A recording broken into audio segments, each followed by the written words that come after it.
Bienvenue à toi, moi c'est Laurine, coach mental et bien-être spécialisée en neurosciences. Je te retrouve chaque semaine pour t'inspirer et te faire réfléchir autrement à ton épanouissement. C'est parti pour un nouvel épisode de ta Boost Letter, ton podcast bien-être motivant qui te met de bonne humeur et qui favorise ton passage à l'action.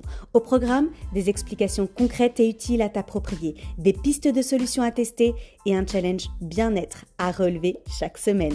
Merci du fond du cœur de prendre le temps de t'abonner et de me mettre une jolie note pour soutenir mon travail et faire grandir la Boost Letter. Je te souhaite une merveilleuse écoute et bravo d'avoir pris ce temps pour toi.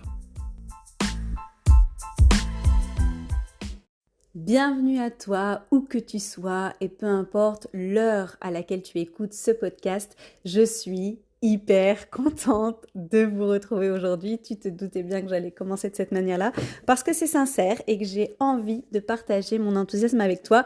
Surtout que l'épisode du jour, c'est du lourd parce qu'on va parler confiance en soi. Et je te le dis tout de suite, tu n'as pas besoin d'avoir confiance en toi pour réaliser tes rêves, même les plus fous. Oui, écoute la suite, ça va t'intéresser.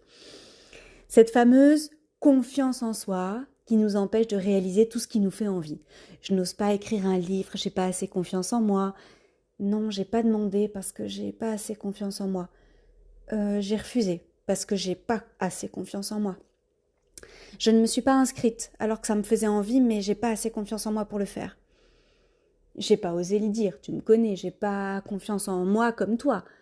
Non, je l'ai pas encore fait parce que je manque de confiance en moi. Et toi, c'est quoi ton excuse préférée liée au manque de confiance en soi? Alors, j'ai déjà traité de la confiance en soi dans la Boost Letter 42. Je t'y parlais de la confiance en soi à travers les autres, les actions et la contemplation. Mais aujourd'hui, c'est complètement différent. On s'attaque au manque de confiance en soi comme frein à l'action et donc à la réalisation de tes objectifs et de tes rêves. Tu pourras, juste après, aller écouter la Boost Letter 42 qui est une véritable pépite. Avant de commencer, 3 infos importantes. Personne ne naît avec une confiance en soi développée. Il n'y a pas des personnes qui ont confiance en elles et d'autres qui subissent leur vie. Non, ça n'existe pas.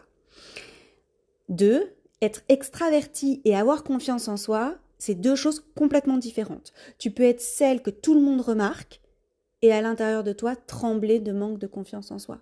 Tu peux briller en société auprès de tes amis, de ta famille, de ton environnement de travail et ne pas avoir confiance en toi. 3e élément, je n'ose pas me lancer parce que je manque de confiance en moi. Alors ça, tu t'en doutes, c'est faux.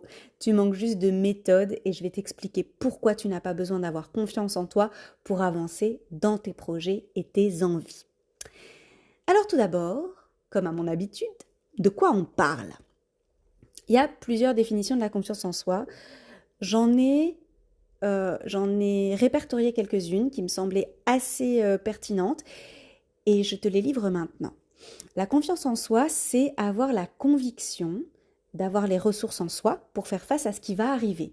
C'est donc la capacité à se jeter dans l'action malgré les doutes.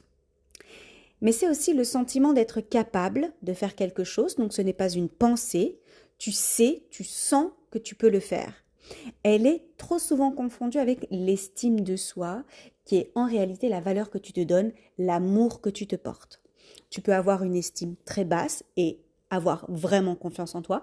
Et l'inverse est vrai aussi, tu peux avoir une très grande estime de toi-même et pourtant manquer de confiance. Mais tu peux aussi avoir une super estime et avoir vachement confiance en toi. La confiance en soi, elle est plutôt rattachée à tes compétences et à la perception que tu as de tes compétences. Et cela passe avant tout par une bonne connaissance de soi. Oui, je sais, je le dis quasiment à tous les épisodes, mais une bonne connaissance de soi est essentielle. Notamment tes forces, tes capacités réelles, celles que tu as acquises et que tu maîtrises, alors que tu vas maîtriser au fur et à mesure de tes expériences répétées. On est bien d'accord que tu ne maîtrises pas quelque chose au premier essai, on est d'accord.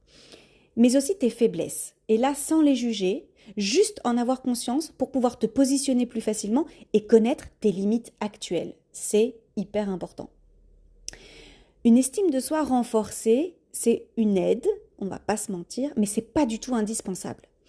Ton entourage, notamment, peut constater de manière objective tes compétences et te l'exprimer. Cela alimentera l'estime que tu te portes et renforcera ta confiance en soi. L'affirmation de soi, de ses limites et de ses besoins, couplée à une bonne communication aux autres, renforce ta confiance en soi également. De même que la résilience, cette capacité à te développer autrement suite à une épreuve douloureuse, à surmonter les obstacles de la vie. Tous ces éléments-là constituent la confiance en soi. Et tu le vois par toi-même, la confiance en soi, elle a de multiples ramifications.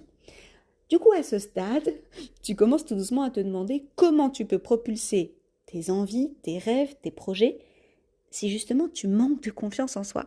On y arrive. Nous avons observé ce qui se passe dans le cerveau d'une personne qui manque de confiance en soi.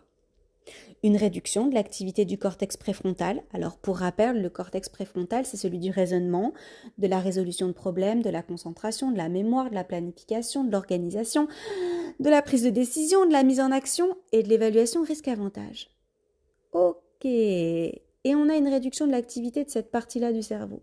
Bon, ensuite on a une activation de l'amygdale cérébrale évidemment, le siège de tes émotions, et notamment de la peur et de la honte. Ok, et enfin, une augmentation du niveau de stress et d'anxiété. Donc, en réalité, c'est tout à fait logique que ce soit compliqué de passer à l'action si tu manques de confiance en soi. La super bonne nouvelle, c'est qu'il existe d'autres moyens efficaces sur lesquels se reposer pour passer à l'action. Donc, en réalité, si tu manques de confiance en soi, c'est pas grave. Tu peux quand même te propulser. Je t'en présente 6 moyens efficaces pour passer à l'action. Le premier, sans grande surprise, c'est la motivation. L'étincelle du changement, de la mise en action.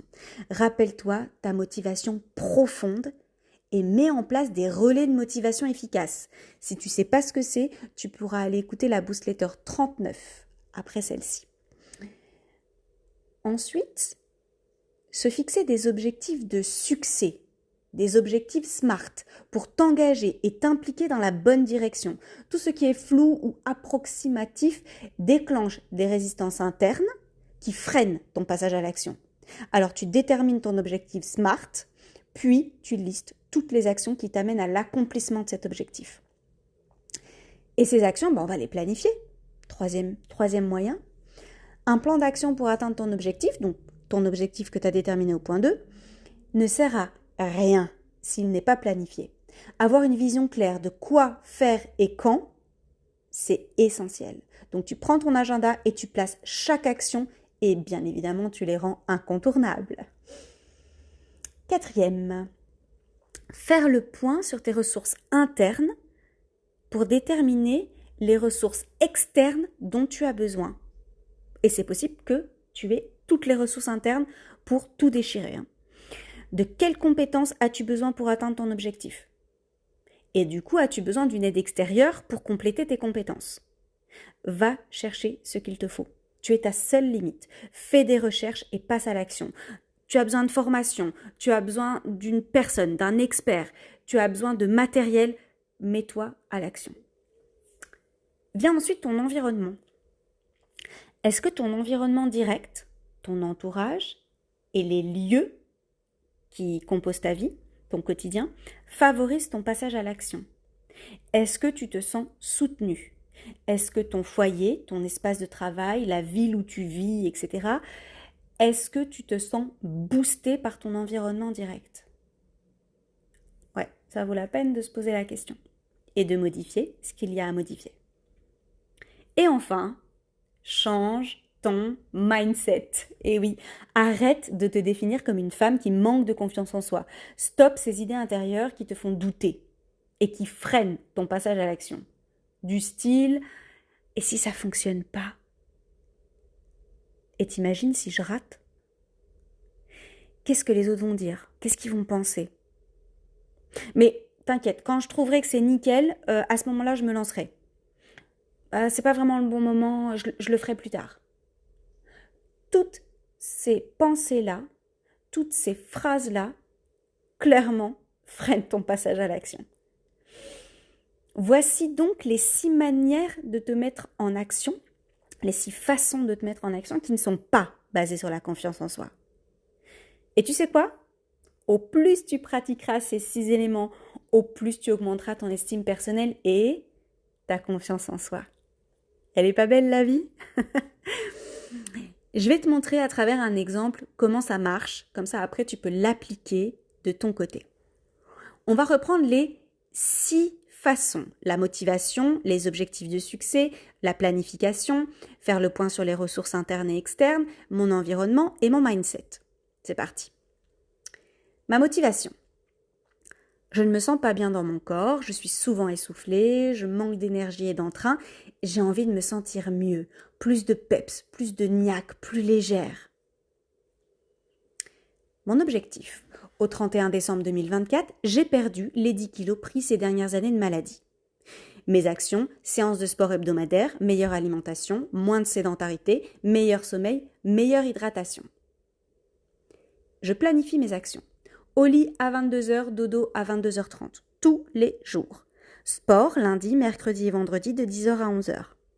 Chaque lundi, achat des fruits et légumes frais pour la semaine.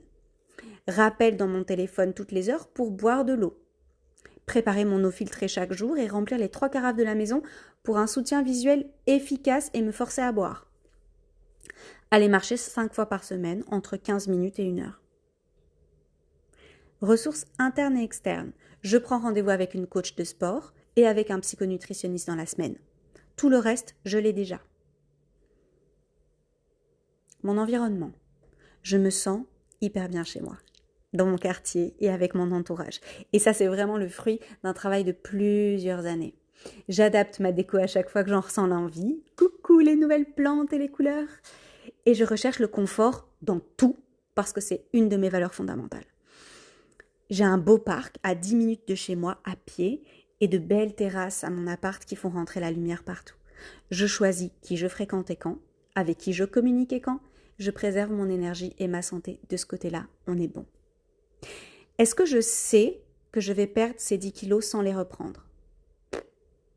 Est-ce que j'en ai l'intime conviction ? Non. Et je m'en moque. Car je n'ai pas besoin de cela pour me mettre en action et tout déchirer. Alors c'est parti. Je te défie de choisir un élément de ton quotidien que tu n'as pas encore osé par manque de confiance en soi. Applique les 6 manières vues précédemment et passe à l'action, puis brille. Pense à moi quand tu célébreras ta victoire. T'as envie de maîtriser toutes les stratégies et les méthodes efficaces pour propulser tes projets, tes envies et tes rêves? Rejoins la liste d'attente VIP Happy Boost et ses nombreux avantages exclusifs que tu ne retrouves donc que dans la liste d'attente VIP. Happy Boost, qu'est-ce que c'est ? C'est le membership stimulant, 100% féminin, qui t'aide à pulvériser la procrastination, les pensées négatives et le manque de confiance en soi, en regroupant au même endroit développement personnel, santé physique et santé mentale. Alors file sur coachinglorine.com/happyboost. Il ne me reste plus qu'à te laisser sur un sourire et te dire à la semaine prochaine. Bisous boost.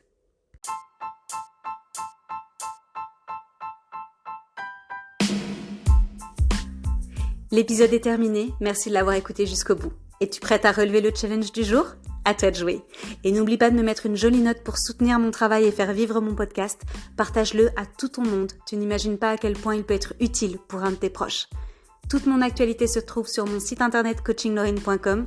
J'ai hâte de te retrouver la semaine prochaine. Je te souhaite une belle nuit ou une magnifique journée. Prends soin de toi. À très vite.